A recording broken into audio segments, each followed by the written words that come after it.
The courtroom had always been a stage, but on this particular morning it was about to become something else entirely, a theater of the unimaginable, a place where rules bent, where the ordinary cracked open and revealed the extraordinary. The air was heavy with the familiar hum of bureaucracy, the rustle of papers being shuffled by junior clerks, the metallic click of pens tapping against legal pads, the muffled conversations of lawyers rehearsing their arguments in whispers. Every corner smelled of varnished oak, aged leather, and the faint bitterness of coffee that had been poured hours earlier. For most, this was routine, a trial, a verdict, another day in the machinery of justice. But the machinery was about to grind to a halt.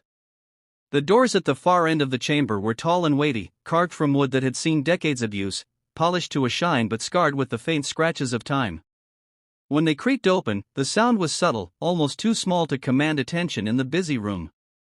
Yet somehow, it sliced through the low murmur like a blade. Heads turned. Pens stopped moving. The judge, perched high above the room with an expression of perpetual annoyance, lifted his gaze with the expectation of seeing another late-arriving attorney or perhaps a bailiff returning from a brief errand. What entered instead was a moment so shocking that it would live forever in memory, whispered in headlines, replayed in footage, dissected in essays, and argued over in cafes across the world. She stepped into the doorway, and the room gasped as one. She was naked. Not partially clothed, not draped in a symbolic garment, utterly, completely naked. No robe to suggest modesty. No shoes to soften her steps. No jewelry, no makeup, no mask. Just bare skin illuminated by the unforgiving fluorescent lights above, pale against the dark wood, fragile in appearance yet undeniably defiant. She carried no shame in her posture, no hesitation in her stride. If anything, she walked as if she belonged there more than anyone else in the room. The silence that followed was suffocating. A mother sitting in the front row clutched her child's hand, unsure whether to cover the boy's eyes or force him to look. A man coughed, but the sound seemed out of place, an intrusion into a silence that had weight and thickness, as if the very air had been suspended. Security guards froze mid-step. Journalists jolted to life, their pens scratching wildly across notepads, some fumbling for cameras as if capturing the sight might preserve them from disbelief. And then came the whispers, hushed but urgent, darting across the room like sparks. Who is she? What is she doing? Is this real? The whispers swelled, rose, then abruptly cut off as the judge slammed his gavel once, the crack echoing against the chamber walls. But even that sound lacked its usual power. He slammed it again, harder, twice more in quick succession. The wood rang out like gunfire, but no one looked at him. Every pair of eyes in the room remained fixed on her. She kept walking. The soles of her feet met the cold marble tiles with a deliberate rhythm, each step louder in memory than in sound. It was not the walk of a woman embarrassed or terrified. This was no accident, no breakdown, no drunken stumble. This was something chosen. This was intent in motion. She moved toward the center of the courtroom, where defendants stood to hear their charges and witnesses swore to tell the truth. But she was not on trial. She was rewriting the trial itself. Her face betrayed no panic. Her eyes were steady, almost unnervingly calm, scanning the room without flinching. She met people's gazes and held them, daring them to look away first. Most did. Even the sternest lawyers who made careers out of staring down opponents faltered under her unwavering stare. She stripped them of their comfort, not with her body, but with her audacity. And then she spoke. Her voice was not loud, but it carried. It threaded through the silence with precision, weaving itself into every ear, every mind, every thought. If justice strips me of dignity, she said, then I will strip away the illusions you all cling to. If you want to see me naked, then you will. If you want to humiliate me, I will humiliate your beliefs. Today, in this courtroom, the truth will not be clothed. It will stand bare, just like me. Her words did not bounce off the walls the way speeches often did. They sank in, slow and heavy, burrowing into the chest of every person present. They demanded reflection, demanded reckoning. The room shifted. Some gasped again, some whispered in horror, but others simply stared, caught in the uncomfortable recognition that what she was saying wasn't madness, it was clarity. The judge, for once, was silent. His authority, which usually filled the room like an iron fist, seemed fragile now. He gripped his gavel like a weapon, but he didn't use it. Perhaps he realized that every strike would sound weaker, every command would fall flatter. Punish her, and he would look like a tyrant. Ignore her, and he would look powerless. Either way, he had already lost control. The audience sat transfixed, torn between disbelief and fascination. A journalist scribbled furiously, his ink smearing as his hand trembled. A police officer shifted uneasily, glancing toward his superior, waiting for an order that never came. A young woman in the gallery whispered, "She's insane," but her voice shook with something more complicated: admiration, maybe, or envy. For centuries, nudity had been tied to shame, to punishment, to vulnerability. But here, in this courtroom, it was turned into something else entirely: power.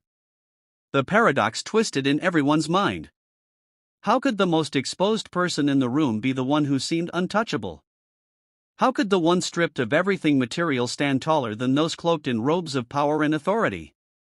This wasn't spectacle. This was strategy. The moment was unbearable for some. One man lowered his head, unable to look.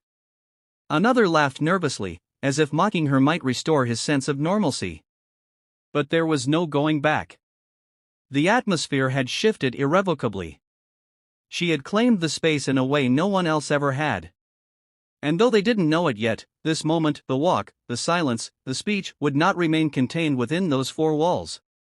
The story would escape, bleed into the world beyond, carried on paper, broadcast through cameras, whispered in conversations. Millions would hear of it, see it, judge it. Some would call her a lunatic. Others would call her a revolutionary. But none would forget her. Because when she walked into that courtroom naked, she didn't just strip herself. She stripped society. She stripped the law. She stripped away the illusions of power and control and left only one thing behind: the raw, uncomfortable, undeniable truth. The courtroom had always been a sanctuary of order. People walked in expecting to be hushed by the sheer weight of its silence, to feel small beneath the towering ceilings and the solemn stare of justice engraved in stone. On ordinary days, it was a place where rules carried more weight than emotions, where voices were flattened into rehearsed statements, and where humanity often felt drained away, replaced by procedure. But on this day, the sanctity of that order was cracking. Something was stirring beneath the marble floors, a tension humming like an electric current in the air. Everyone could feel it, though no one yet understood why. The architecture itself seemed complicit in the unfolding drama. The ceilings stretched so high they disappeared into shadows, as if the room itself was meant to remind every visitor of their insignificance. Rows of benches creaked beneath the shifting weight of curious citizens and restless journalists. The mahogany judge's bench loomed above them all, a throne from which decrees could alter the course of lives. Even the American flag draped beside the judge's seat felt heavier that morning, its stripes oddly muted in the fluorescent light. It was as though the building itself knew that history was preparing to unfold inside its walls. On the left side of the gallery, a cluster of reporters whispered among themselves, their notebooks already half-filled with speculation about the case scheduled for that morning. The story they thought they were covering was controversial enough, an appeal involving questions of freedom, dignity, and systemic abuse, but none of them could have anticipated the spectacle that was about to make their pens shake. One journalist, a young woman with sharp eyes and a coffee-stained sleeve, adjusted her recorder and muttered to her colleague, "This will make the front page, no matter which way it goes." She couldn't know how right she was, but for all the wrong reasons. The judge was a man of ritual, the kind who measured time by the precise placement of his gavel strikes. He had earned a reputation for severity, for the way he seemed to treat every defendant as though they were already guilty. He despised interruptions, loathed theatrics, and believed firmly in the power of appearances. The black robe he wore wasn't just a uniform, it was a shield, a symbol of authority he clung to like armor. He had no idea that in a few moments, his robe would feel thinner than paper. Meanwhile, the bailiffs stationed at the doors carried themselves with the stiff posture of men who thought they had seen it all: drunken outbursts, violent scuffles, tearful breakdowns. Their job was to contain chaos before it stained the polished wood of the courtroom. But as the minutes crept toward the hour, both men began to feel a strange unease, the kind of premonition that prickles the skin. They exchanged glances but said nothing. They couldn't have known that the chaos about to walk through those doors would not be something they could restrain with force. The gallery filled quickly. Families squeezed together, murmuring nervously. Some had come to witness justice, others for gossip, and still others for the thrill of proximity to power. The scent of perfume mingled with sweat, the nervous energy almost tangible. Every whisper carried too loudly in the cavernous room. They say the defendant might win today. I heard the judge hates these cases. What if this changes everything? Speculation hung in the air like smoke, thick and choking. And then, just when the tension seemed unbearable, the sound came. The doors at the back groaned on their hinges, a sound that should have been ordinary but struck everyone like a warning bell. Conversations faltered. Heads turned. The bailiffs straightened. The journalists raised their pens instinctively, as though their bodies knew before their minds did that this was the moment they would one day write about. She appeared in the doorway. For a breathless moment, no one understood what they were seeing. It was as though the brain needed time to rearrange its expectations, to rewrite the rules of what was possible in this place. And then, clarity struck like lightning. She was naked. Shock rippled through the room in waves. Some gasped audibly, their voices bouncing against the wooden benches. A woman covered her mouth, her eyes wide with horror. A man in the second row muttered, "Oh my God," his voice cracking. The journalists scrambled, pens scratching furiously, cameras trembling in their hands. The bailiffs froze, their training useless in the face of this incomprehensible breach of decorum. The judge's jaw dropped. His gavel slipped in his grip, striking the bench with a dull thud instead of a commanding crack. For a man who had built his career on control, on the ironclad authority of his presence, the sight of a naked woman walking calmly toward him was like watching the foundations of a temple crumble. His eyes darted across the room, searching for an anchor, for someone else to take responsibility, but all he found were faces as stunned as his own. And she kept walking. Her steps were slow, deliberate, echoing off the marble floors like drumbeats of defiance. She wasn't rushing to make a statement, nor was she hesitating. Each step felt purposeful, as though she were choreographing the room into submission. She looked neither left nor right, but her presence filled every corner of the chamber. She wasn't apologizing, wasn't shrinking, wasn't ashamed. The body that society often associated with vulnerability had become a weapon, and with every step, she wielded it. Whispers flared again, louder this time, fueled by disbelief. Is she insane? Is this a protest? Why isn't anyone stopping her? But beneath the whispers was something deeper, curiosity. Everyone wanted to know why. What could drive a woman to strip herself bare in the most formal, restrictive, and unforgiving place imaginable? What kind of truth was powerful enough to strip away not just her clothes but every ounce of fear?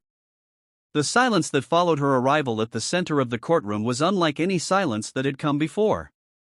It was heavy, suffocating, the kind of silence that demanded attention. She turned to face the judge, her eyes locking on his with an intensity that made him falter. She was not a defendant. She was not a witness.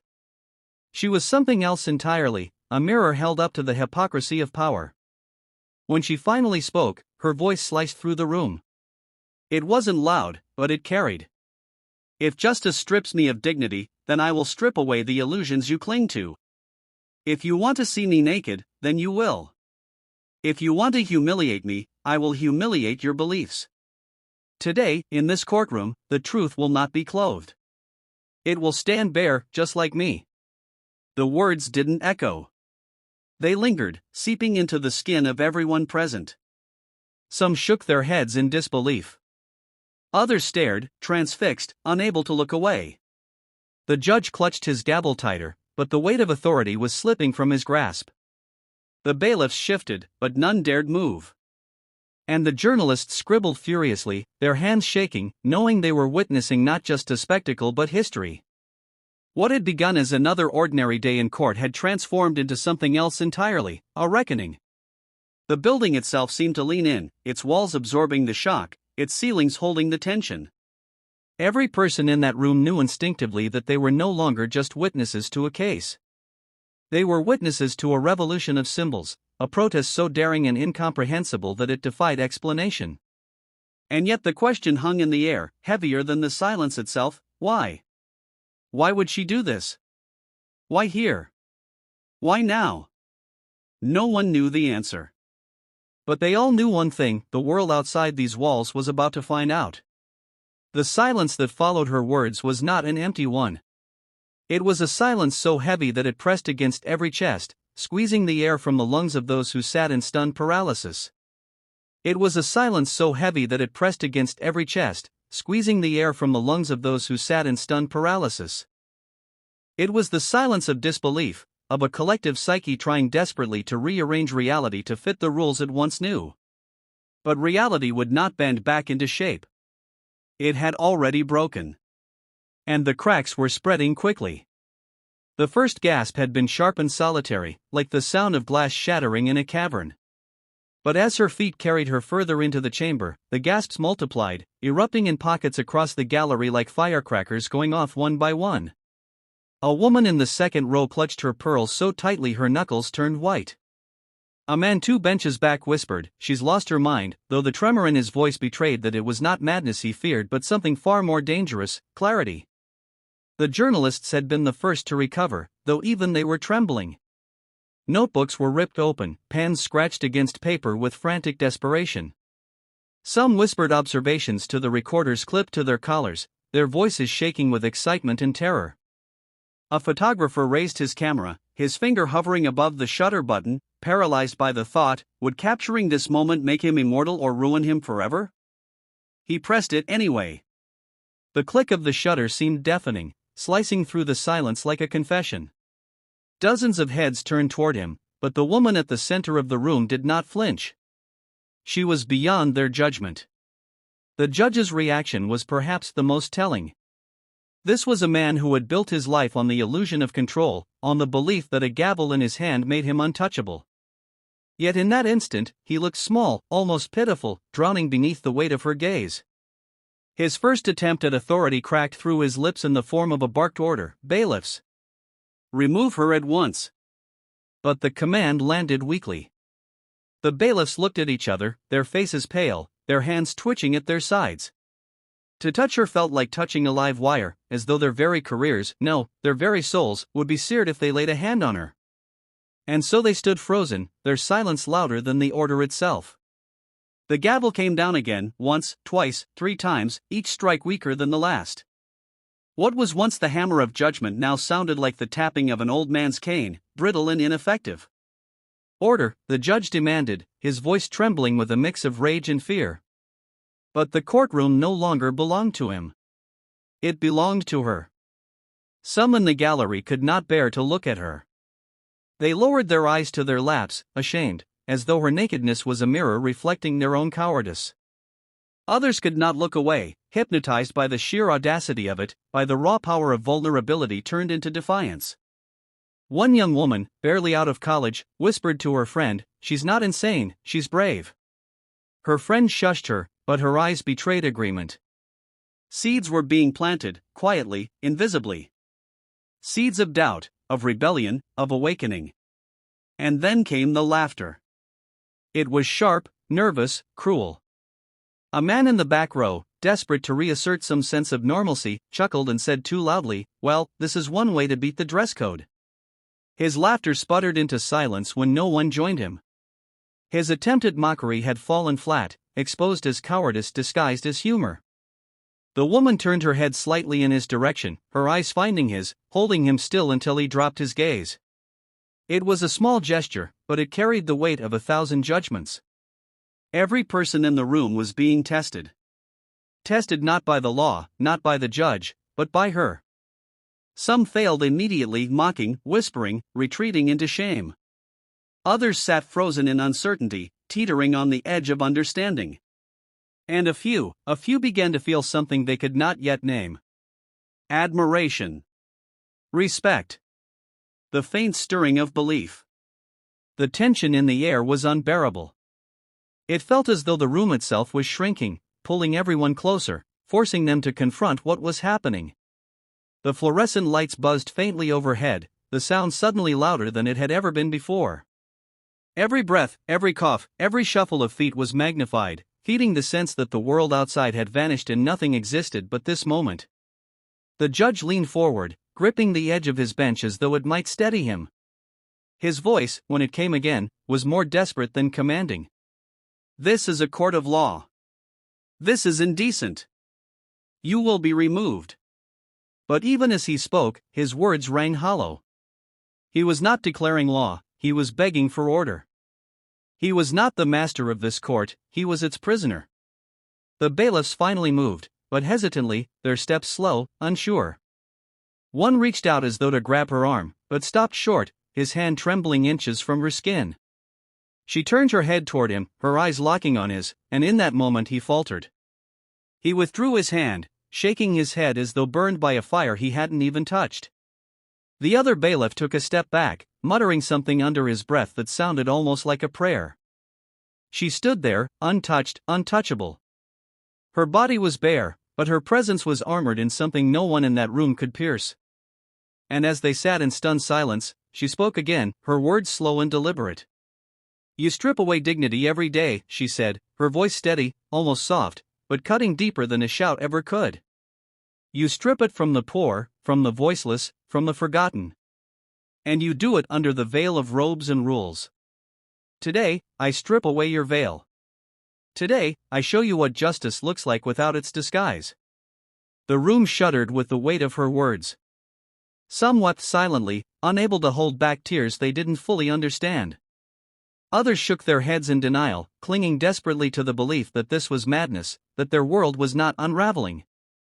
But all of them knew, deep down, that they were witnessing something they would never forget. And so the first reactions were not just gasps or whispers. They were fractures. Fractures in authority, in belief, in the carefully constructed facade of order. The cracks had formed, and though the judge pounded his gavel and the bailiffs shifted uneasily, nothing could seal them again. The courtroom had changed. The people had changed. And though no one knew it yet, the world outside those walls was already beginning to tremble. For long, agonizing moments, the courtroom existed in a haze of disbelief. People shifted in their seats, glanced at one another as though searching for validation. "Did you see what I saw? Did she really say that?" The judge still clutched his gavel as if it might somehow restore the balance of power, but his knuckles were pale, and the weapon in his hand had become nothing more than polished wood. The bailiffs hovered at the edges like statues caught between duty and paralysis. And in the center of it all, she stood bare, defiant, unmoving. Then came the question. Not spoken aloud at first, but alive in every trembling breath, in every widened eye. Why? Why would she do this? Why here, in the hallowed chamber of law, under the gaze of judges, clerks, reporters, and strangers? Was it insanity? Was it desperation? Or was it something deeper, something more dangerous? Her eyes scanned the room, meeting faces one by one. She looked not at them as individuals but as parts of a system, as if every stare, every gasp, every tremor of judgment represented a thread in the vast web she had come to tear apart. When she finally opened her mouth, the silence braced itself to shatter. "I am not here to shock you," she began, though her voice carried the very weight of shock itself. "I am here to show you what you refuse to see." The words rippled through the air, soft but cutting, and the audience leaned in despite themselves. She raised her hands slowly, palms outward, her bare skin illuminated by the sterile overhead lights. "Every day in this building," she said, "men and women are stripped. Not of their clothes, but of their dignity. Of their hope. Of their humanity. You call it justice. You dress it in robes and hide it behind wooden benches. But it is nothing more than humiliation, sanctioned, legalized, worshipped as truth." The room stirred.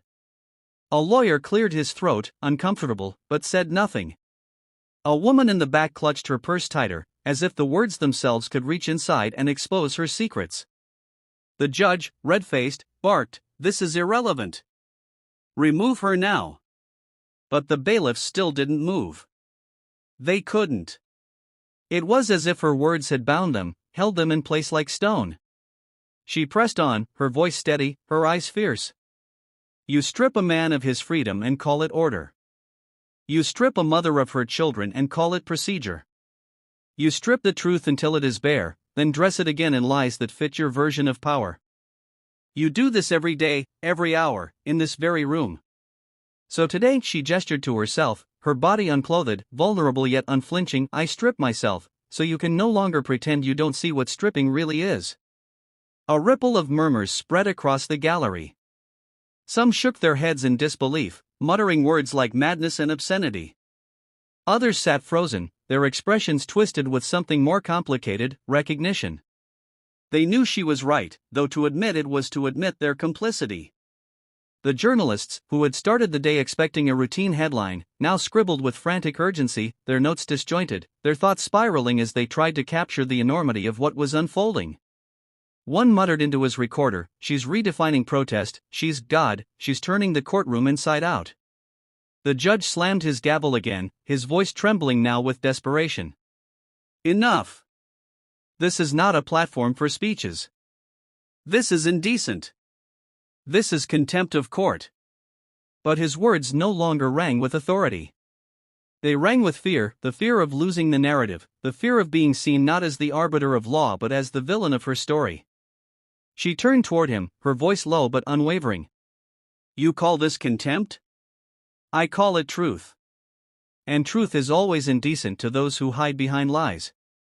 The blow landed harder than any shout could have. The judge recoiled slightly, his lips pressed into a thin line, but his eyes betrayed the crack in his armor.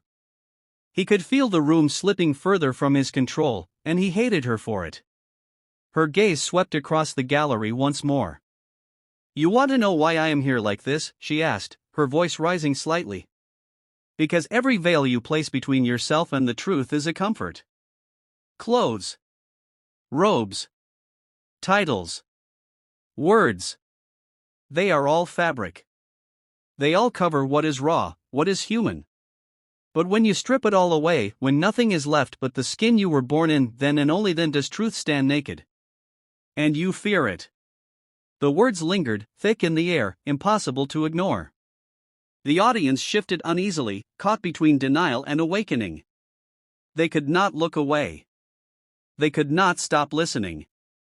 And for the first time, many of them began to see the courtroom not as a temple of justice but as a stage of illusion.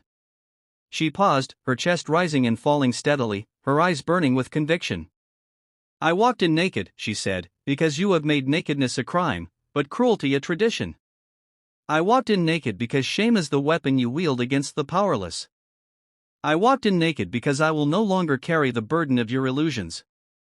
I will not cover the truth. I will not let you pretend it does not exist. The silence that followed was no longer one of disbelief. It was one of reckoning. Every person in that room felt it, the shift from spectacle to meaning, from chaos to clarity. She had not come to shock for the sake of shock. She had come to strip away the lie that justice was ever clothed in fairness. And though the judge would rage, though the lawyers would scoff, though the media would spin her act into headlines of scandal and controversy, deep down they all knew the truth. Her reason was not insanity. It was resistance. Her nakedness was not humiliation. It was defiance. The courtroom had demanded her submission. Instead, she had given them the one thing they could not process, the one thing they could not control, herself, unmasked, unashamed, unbroken. And that, more than anything else, was why the world outside those walls would never forget her. At first glance, her act seemed almost too simple to matter. A woman without clothes, standing in a courtroom built on centuries of tradition. But simplicity is deceptive. What they saw as bare skin was not merely skin. It was a manifesto, a rebellion, a weapon sharper than steel. The air in that room seemed to change as realization crept in, not all at once, but in slow, devastating waves. For centuries, society had written its laws on bodies. Women's bodies, especially, had been turned into battlegrounds, covered, uncovered, policed, worshipped, exploited. To appear unclothed in public was to court punishment. To appear unclothed in a courtroom, the very fortress of morality and judgment, was to spit directly in the face of power. And yet, there she was. Naked, but not diminished. Vulnerable, but not weak. She had taken the very symbol of shame and inverted it until it gleamed like a sword. Some in the gallery tried to interpret it through the narrow lens of scandal. They whispered words like insanity and obscenity, clinging desperately to the belief that what they were witnessing was nothing more than madness. But others, those willing to look deeper, began to see it differently. They saw a woman standing in defiance not just of the law, but of the centuries of silence that law had demanded from people like her. Her body had become an indictment, every inch of exposed skin a testimony against the hypocrisy of justice. The journalists scribbled furiously, their hands shaking. One reporter found himself writing the same word over and over again, naked, naked, naked. But the more he wrote it, the stranger it looked. The word lost its shock, became something else. Bare. Honest. True. He paused, staring at the page, realizing that what he was recording was not nudity at all, but revelation. The judge tried again to restore control. His voice rose, angry, desperate. This is a courtroom, not a theater. This indecency will not stand. But even as he spoke, he knew he was wrong. It was a theater, and she had taken the leading role. His outrage was the background noise, her body was the story. And the more he shouted, the smaller he became, a man drowning in the tide of a symbol too powerful to silence. Symbols are dangerous because they do not need explanation. They bypass logic and burrow directly into the heart. And her act, this deliberate stripping away of fabric, of pretense, of shame, was a symbol no one could ignore. For some, it meant rebellion.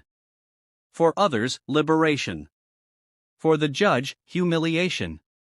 For the public, a mirror reflecting their own fears. She raised her arms slowly, deliberately, as though conducting the air itself. "Do you see me?" she asked. The words were simple, but their weight was crushing.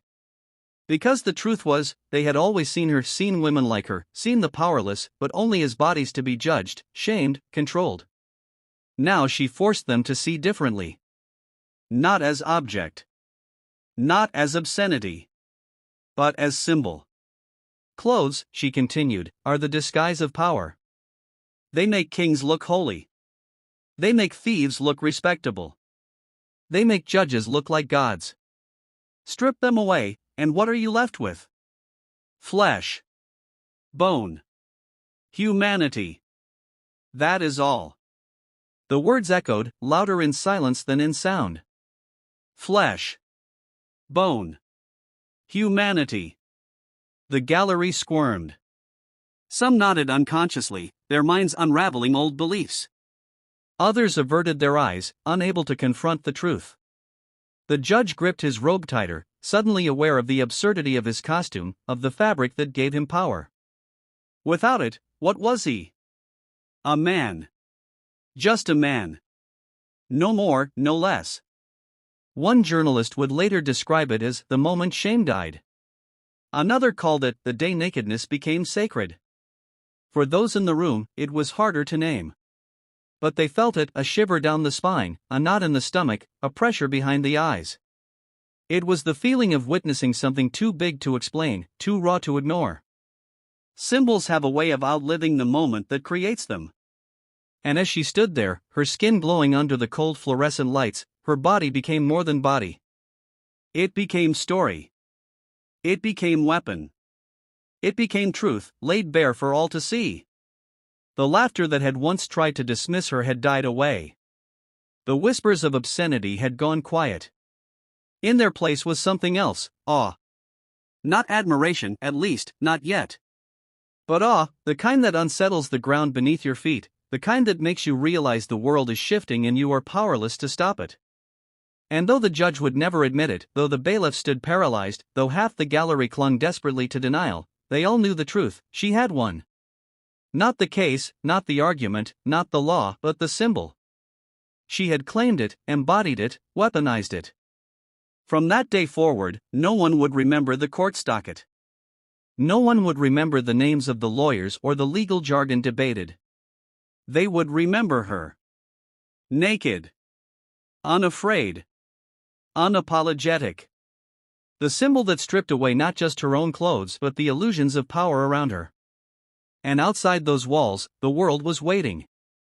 The gavel in his hand had always been his anchor. A block of wood, a simple tool, but imbued with centuries of tradition and an aura of absolute power. With one strike, he could silence a crowd. With another, he could end a case, alter a life, rewrite a future. For decades, it had obeyed him, amplified him, confirmed his dominance. But today it betrayed him. He had slammed it once, twice, 3 times. Each strike echoed hollow, bouncing off the walls like a desperate plea rather than a command. The room did not still. The whispers did not fade. The laughter, the gasps, the shock, they belonged not to him but to her. And for the first time in his long career, he realized something terrifying: the courtroom no longer belonged to the judge. It belonged to the accused. His dilemma began in the marrow of his bones, an instinctual fear he could not articulate. Judges thrived on predictability, on the weight of precedent, on the idea that nothing was new under the sun of law. Every case was different, but every case was the same, bound by structure, by the ritual of robes, gavels, and procedure. But what stood before him now was not a case. It was chaos wearing the mask of courage. It was a weaponized vulnerability that shredded the rules he held sacred. Should he punish her? His instinct screamed yes. Punishment was the language of order, the balm of authority. If she defied the rules, she must be made an example. Contempt of court, indecency, disruption, he could cite a dozen laws within seconds. With one order, he could have the bailiffs drag her out, throw a sheet over her, lock her away. That was the easy path, the path of law. And yet, his gavel trembled. Because punishment, in this moment, was not strength. It was weakness. To punish her was to acknowledge her power, to admit that she had rattled the foundations of his court. Worse, it was to make her a martyr. He could already imagine the headlines: "Judge silences naked protester." He could see the images plastered across television screens, her body covered not by shame but by the aura of sacrifice. To punish her was to fuel her cause, whatever it was, and spread it far beyond these walls. Should he ignore her? That thought whispered at the back of his mind, seductive in its simplicity. If he pretended she was nothing, if he conducted the trial as though she weren't there, perhaps the power of the symbol would fade. Perhaps the shock would die, replaced by boredom. Perhaps silence could suffocate her. But even as the thought flickered, he dismissed it. How could anyone ignore her? She was the center of gravity now. Every eye, every ear, every heartbeat was tethered to her. To ignore her was to expose his impotence, to admit that he was powerless to control what unfolded in his own domain. And so he was trapped. Punish her, and he fed her fire. Ignore her, and he lost his authority. Every option led not to victory but to humiliation. He was a man of law, but today the law had no weapons sharp enough to pierce her act. The robe he wore, once a shield, now felt suffocating. He tugged at its collar as sweat gathered beneath the fabric, clinging to him like guilt. How ridiculous it suddenly felt, this garment that supposedly elevated him above mere men. He looked down at her, bare and unyielding, and for a fleeting, horrifying moment, he envied her. She had nothing, yet she owned everything. He had everything, yet he owned nothing. His thoughts spiraled. What if I lose control completely? What if the gallery rises with her? What if the cameras take her side? He could almost hear the whispers already circulating beyond the walls. Judges feared many things: reversals, scandals, exposure. But this? This was worse. This was the erosion of the illusion. And without illusion, justice itself unraveled. He tried to speak again, his voice cracking as it clawed for authority. This is outrageous. This court will not tolerate, but his words faltered, trailed off, swallowed by the weight of her silence. She did not need to shout. She did not need to speak. Her very existence in that space was louder than his gavel, sharper than his tongue. The bailiffs looked to him for guidance, but their hesitation mirrored his own. He waved his hand weakly, but no one moved. The law had always been a script, predictable and rehearsed. Today, the actors had forgotten their lines. He remembered his oath, the promise to uphold justice without fear or favor. But what was justice now? Was it the punishment of indecency, or was it the acknowledgement of truth? His mind recoiled from the thought. Judges did not wrestle with truth. Judges wrestled with facts, with evidence, with statutes. Truth was too raw, too human. And yet here it stood, in the form of a naked woman daring him to strip himself of illusion. His dilemma was no longer legal. It was existential. If he chose wrongly, he would not just lose a case. He would lose the mythology of his power. A judge without authority was just a man in a robe. A gavel without obedience was just a block of wood. And a courtroom without control was just a room full of people, staring at one another, wondering why they ever believed in the first place. He stared at her, his jaw clenched, his mind a battlefield of fear and pride. She stared back, unflinching, her eyes a mirror reflecting his weakness. Around them, the gallery held its breath, waiting, watching. And in that unbearable silence, the truth emerged, not her truth, not his truth, but the truth of power itself. Authority is not what you wear, nor what you hold. Authority is what others believe you possess. And in that moment, belief was slipping from his grasp like sand through trembling fingers. The judge's dilemma was no longer just his own. It was the dilemma of every system built on illusion, every authority built on robes and rituals. Punish her or ignore her, it did not matter. Either way, she had already won. At first, the audience had been a sea of noise, gasps, whispers, laughter, even cries of outrage. They were the crowd, the witnesses, the extras in the courtroom's drama. But as the minutes stretched and the tension thickened, something began to happen. Slowly, imperceptibly at first, the atmosphere shifted. The crowd stopped being mere spectators. They became participants in the unraveling of power. It began with the laughter. That sharp, nervous bark from the man in the back row, "Well, this is one way to beat the dress code," had been an attempt to pull the moment back into the safety of ridicule. Laughter had always been a weapon, a way of making the dangerous feel small, of reducing the shocking into the absurd. But his chuckle had fallen flat, and the silence that followed was worse than scorn. No one joined him. No one dared. The sound of his failed attempt at humor seemed to hang in the air like smoke from a firework that fizzled before it exploded. He coughed, cleared his throat, shifted in his seat. And for the first time, he realized that his laughter had betrayed not her, but himself. The murmurs followed. People who had clutched their chests in outrage began to murmur not in condemnation but in curiosity. "What does she mean?" whispered a woman to her husband. He shushed her, but not before his own eyes flickered back to the naked figure standing at the center. Another man leaned to his companion.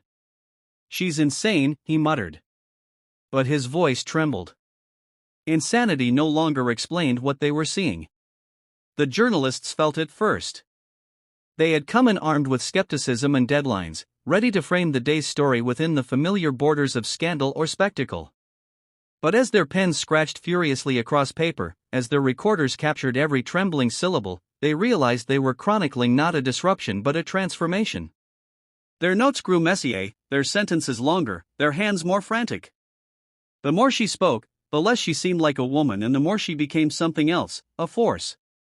One young reporter, fresh out of journalism school, found his hands trembling as he wrote. He was supposed to be objective, detached, but he could feel something shifting inside him.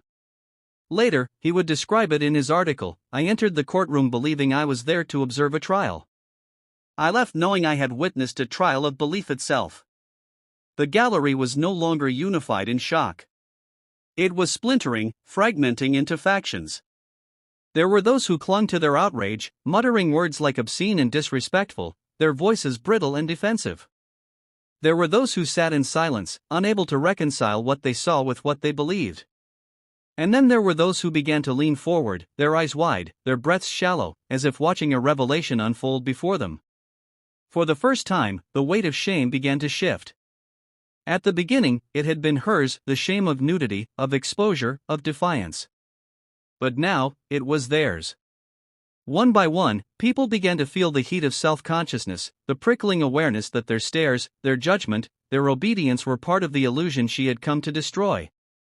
She was naked, but they were the ones who felt exposed. The silence deepened.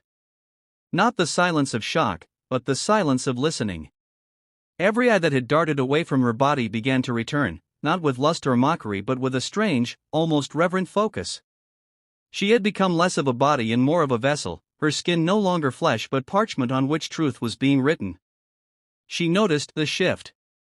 She saw the faces changing, the eyes softening, the shoulders loosening.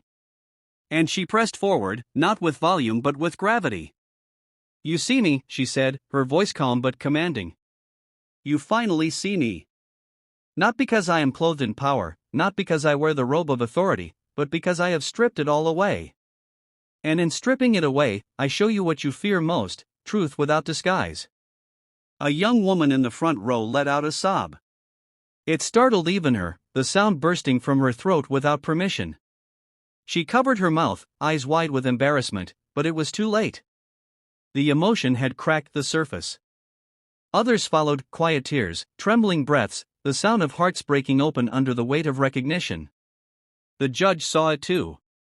He watched in horror as the audience slipped from his grasp, as their loyalty shifted toward the woman who defied him. He could feel the courtroom itself turning, as though gravity had tilted and every soul in the room was falling toward her. His dilemma deepened, his fear sharpened. He could not punish her without punishing them. He could not silence her without silencing their awakening. The bailiffs stood frozen, their hands twitching uselessly at their sides. They, too, felt the pull. They had sworn to defend the court, but the court was no longer the institution of robes and gavels. It was her. Their oaths felt suddenly meaningless, their uniforms suddenly absurd. And so the audience shifted, not all at once, not unanimously, but undeniably. What had begun as scandal was becoming revelation. What had begun as laughter was becoming awe. What had begun as resistance was becoming belief. The naked woman had entered the courtroom stripped of everything, but with every passing moment, it was the people who were being stripped, their illusions, their certainties, their obedience. And in that stripping, they found themselves trembling before the possibility of something they had not expected to see: freedom. The silence had grown thick, almost unbearable. It was no longer the silence of shock or confusion, it was the silence of a room that knew it was about to be changed forever. The woman stood at the center, her body unclothed but her presence armored with something greater than fabric, greater than law. She inhaled slowly, as though drawing the weight of the entire room into her lungs, and then she spoke. "You strip people of rights every day," she said, her voice steady, unhurried, yet carrying the weight of a verdict. "And no one blinks. You strip them of dignity, of family, of freedom, and you call it justice. But the moment I strip off my clothes, fabric, thread, nothing more, you erupt in gasps, in outrage. Why? Why is fabric more sacred than freedom?" The words did not simply echo, they pierced. They lodged themselves into the ears of everyone present, sinking into the marrow of their bones. A man in the gallery shook his head, muttering, "No, no," but his voice cracked, betraying that he was not denying her truth, he was denying his inability to face it. She began to pace slowly, deliberately, her bare feet whispering against the cold marble floor. Every step seemed like punctuation, every movement a declaration. "You fear what is visible," she continued. "You fear the skin, the body, the rawness of humanity. You call it indecent. But what is indecent, truly? Is it my body, or the way you use your laws to cage the powerless? Is it my nakedness, or the way you strip the voiceless of their last shred of hope?" The journalists leaned forward, their pens racing.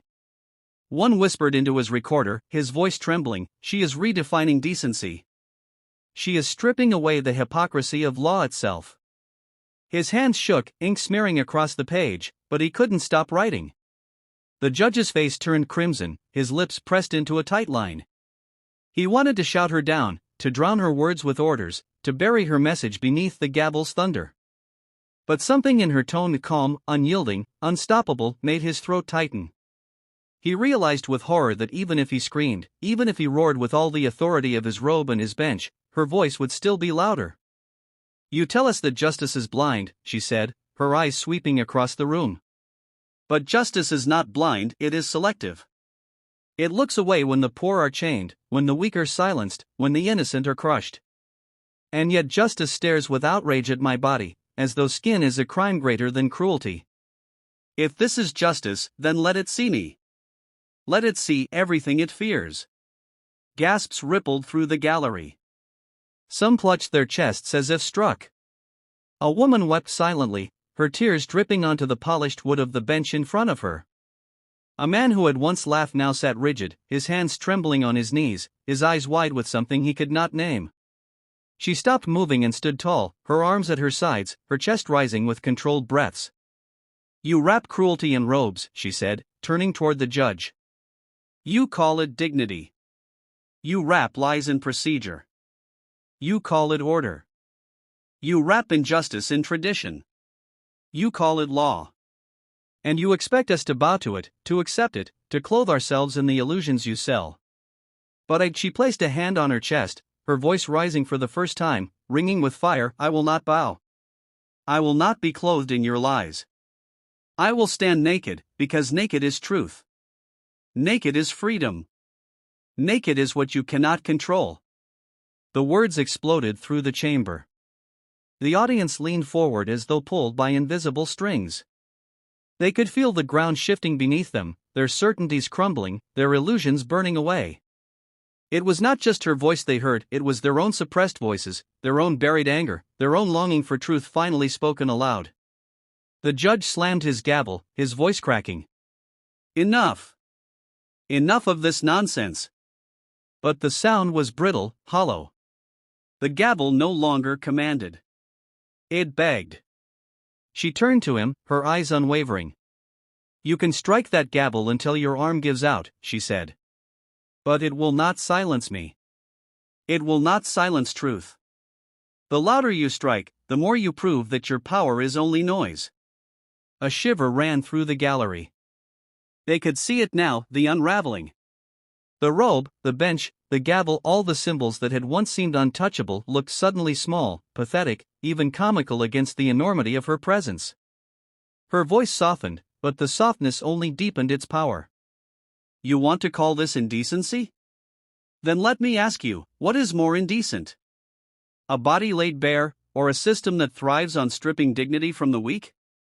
What is more obscene? My skin, or your silence when cruelty parades in robes of respectability? What is more shameful? My nakedness, or your obedience to lies? The words landed like blows, each one striking not just the judge but every soul in the room. Some bowed their heads, unable to bear the weight. Others stared at her, their eyes wet with tears they hadn't expected to shed. A few clenched their fists, anger rising not at her but at themselves for having believed in the illusion for so long. Her message was no longer just hers. It belonged to the room. It belonged to every trembling heart that had once looked to the court for justice and found only disappointment. It belonged to every silenced voice, every broken body, every soul stripped of dignity and left unseen. And as her words hung in the air, unshakable, undeniable, the gallery knew one truth above all else: they had come to witness a trial of law. But what they were witnessing was a trial of belief, a trial of justice itself. The silence that lingered after her final words was not the silence of an ending. It was the silence before an explosion. Everyone in the courtroom felt it, a pressure building in the air, the unmistakable sense that something irreversible had happened. The judge still clutched his gavel, but it no longer felt like wood in his hand. It felt like sand, slipping grain by grain through trembling fingers. The audience sat frozen, staring not at the bench of authority but at the naked figure who had dismantled it. The bailiffs lowered their eyes. The journalists clutched their pens like lifelines. And then, almost imperceptibly, the room exhaled. And the world inhaled. Because the courtroom walls could not hold what had just taken place. It spilled out through scribbled notes, through trembling hands on cameras, through whispers carried by breathless onlookers. What had begun as scandal was already mutating into legend. The first photographs appeared within hours. Grainy at first, snapped in haste by a journalist whose camera had shaken so violently he feared the images would blur into nothing. But they did not blur. They captured everything: the starkness of her body against the polished wood, the fury etched into the judge's face, the stillness of the audience in mid-gasp. The photos spread like fire. Newspapers that once debated front-page scandals now had no debate at all. This was not just front-page news. It was the only news. Headlines screamed across every medium. Naked woman halts court. Truth stripped bare in front of judge. Protest or madness? Courtroom in chaos. Television anchors spoke with a mixture of awe and disgust, their voices trembling as they tried to contain the enormity of the story. Some framed it as indecency, as madness unleashed within sacred walls. Others framed it as courage, a protest destined to ripple across history. But all of them, no matter their angle, could not deny its magnetism. The footage, shaky, grainy, incomplete, played on loop, mesmerizing millions. And the reactions poured in. Politicians condemned it as an attack on the dignity of the courts. Religious leaders called it a sin dressed up as rebellion. Commentators on late-night shows mocked it, turning her defiance into cheap jokes.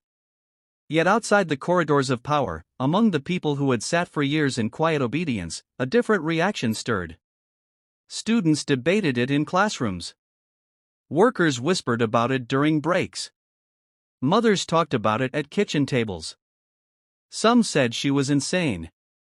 Others said she was brave. But all agreed on one thing: she could not be ignored. On social media, her image exploded. Memes, debates, hashtags, some mocking, some praising. One phrase trended above all: naked truth. It was repeated in every language, across borders, across oceans. Her act had transcended the courtroom. It had become global. The judge, meanwhile, was drowning. Reporters camped outside his home. Editorials demanded answers. Why did he not stop her? Why did the court lose control? His silence only fueled speculation. Inside his chambers, he sat slumped, his robe discarded over a chair, staring at the gavel on his desk as though it had betrayed him. He knew his career was already in ruins. It would not matter what rulings he made after this. His name would forever be tied not to judgments or verdicts, but to the day a naked woman stripped him of his authority in front of the world. For the woman herself, the aftermath was chaos. Arrested, charged, processed, the machinery of law tried desperately to crush her. But it was too late. Cameras followed her every step. Crowds gathered outside police stations, chanting, arguing, demanding. She was no longer just a woman. She was a symbol. A vessel for the fury of some, the hope of others. When she spoke again, this time from the steps of the courthouse, clad in a simple gray blanket they had draped around her shoulders, her voice carried like thunder. "They can cover my body," she said, her eyes blazing at the cameras, "but they cannot cover the truth." The crowd erupted. The chant spread. And the system shuddered. In the weeks that followed, debates raged. Was she obscene? Or was she prophetic? Was her act madness, or was it courage in its purest form? Universities hosted panels. Writers penned essays. Activists rallied. Laws were debated. And somewhere beneath it all, a quiet revolution began. People started asking questions they had long avoided. What is dignity? What is justice? And why do we worship fabric more than freedom? Her nakedness had become armor. Her defiance had become scripture. Her act, impossible to erase, impossible to silence, lived on in the minds of millions. The courtroom, once the stage of her defiance, now stood empty. But the echoes of that day lingered in its walls. Tourists came to see it. Journalists returned to describe it. Lawyers walked its halls with unease, as if the building itself remembered. The stain of truth could not be scrubbed away. And so the aftermath was not just scandal. It was awakening. A spark in the dark. A mirror held up to a world that preferred not to see. She had entered the courtroom naked, but it was the world that left exposed. History has a way of disguising its turning points. Revolutions often begin with whispers, not cannons.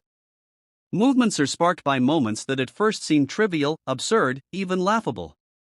Who could have guessed that one woman, stepping naked into a courtroom, would ignite a storm that law, religion, and politics could not contain? Yet weeks after the incident, as the world replayed the footage again and again, it became clear this was no scandal. This was scripture. The courts tried to bury her under charges: indecent exposure, contempt, public disorder. They paraded her name in headlines meant to shame, meant to strip her of dignity once more. But the system did not understand shame had lost its grip on her. She had already stripped it away herself. Every attempt to silence her only amplified her voice. Every accusation echoed back as validation. Her trial, the one meant to condemn her, became larger than the original case. Crowds gathered outside the courthouse each day, chanting, carrying signs, some mocking, most reverent. News cameras lined the steps, hungry for every word. And when she finally took the stand, clothed this time but no less powerful, she delivered a testimony that burned itself into history books. "You called me indecent," she said, her voice steady, her eyes sweeping across the packed chamber. "But what is indecent? Is it my body, or your fear of it? You called me a criminal. But what is crime?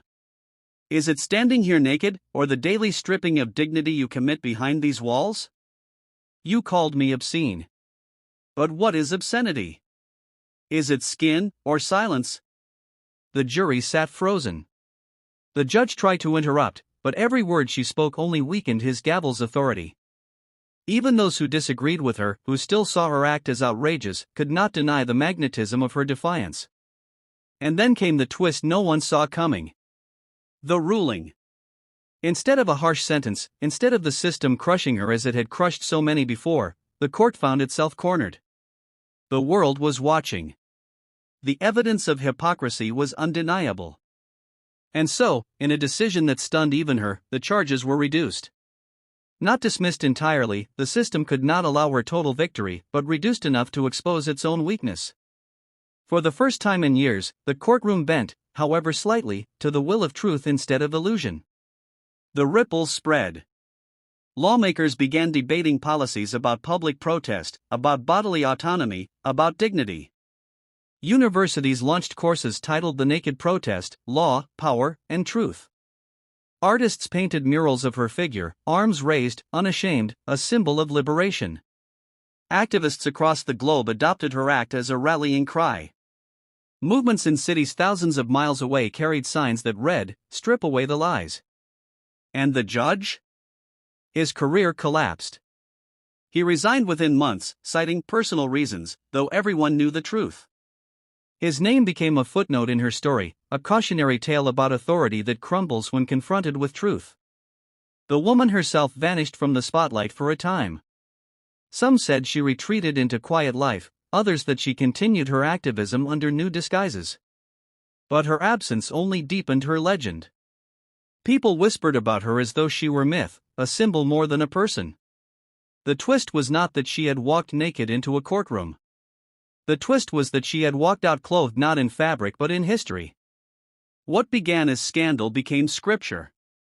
What began as madness became movement. What began as indecency became identity. And as the years passed, the story only grew. Children learned it in classrooms. Activists invoked it in speeches. Artists painted it on walls. Scholars dissected it in books. She was no longer just a woman. She was an idea. An idea too powerful to be covered, too raw to be silenced, too naked to be ignored. In the end, the courtroom did not strip her. She stripped the courtroom. She stripped the world. And in doing so, she forced everyone to confront the truth that had always been there, hidden beneath robes, titles, and fabric, that justice is only real when it is naked.